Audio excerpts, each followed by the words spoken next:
નમસ્કાર, આપ જોઈ રહ્યા છો પંચમહાલ એક્સપ્રેસ ન્યૂઝ. નજર કરીશું આજના મહત્વના સમાચાર ઉપર. દાહોદ જિલ્લાના લીંબડી તાલુકાના રણિયાર ઇનામી ગામે શ્રી રણછોડરાયજી મંદિરના પટાંગણમાં ધૂળેટીના બીજા દિવસે પરંપરાગત ચૂલનો મેળો ભવ્ય રીતે યોજાયો હતો. આ પ્રસંગે હજારો શ્રદ્ધાળુઓએ ઉમટી પડી 5 ફૂટ લાંબા અને 2.5 ફૂટ પહોળા ધગધગતા અંગારાના ખાડા એટલે કે ચૂલ પર ખુલ્લા પગે પસાર થઈ પોતાની વર્ષો જૂની માનતા પૂરી કરી હતી.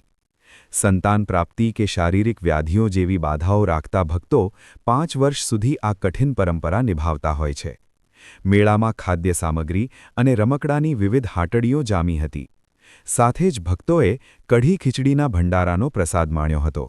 સમગ્ર કાર્યક્રમ દરમિયાન પોલીસ વિભાગ દ્વારા ચુસ્ત બંદોબસ્ત જાળવવામાં આવ્યો હતો.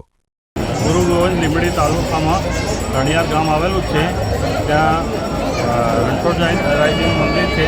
રણછોડરાયજીના મંદિરની આગળ ચૂલ ચાલવાનું મહત્ત્વ છે. સવા 5 ફૂટ લાંબો અને 1.25 ફૂટ ઊંડો ખાડો ખોદીને તેમાં લાકડા સળગાવવામાં આવે છે અને ત્યાં ધગધગતા અંગારામાં ભક્તજનો ચાલે છે. ચાલવાનું શું મહત્વ છે? કેમ ચાલે છે અંદર?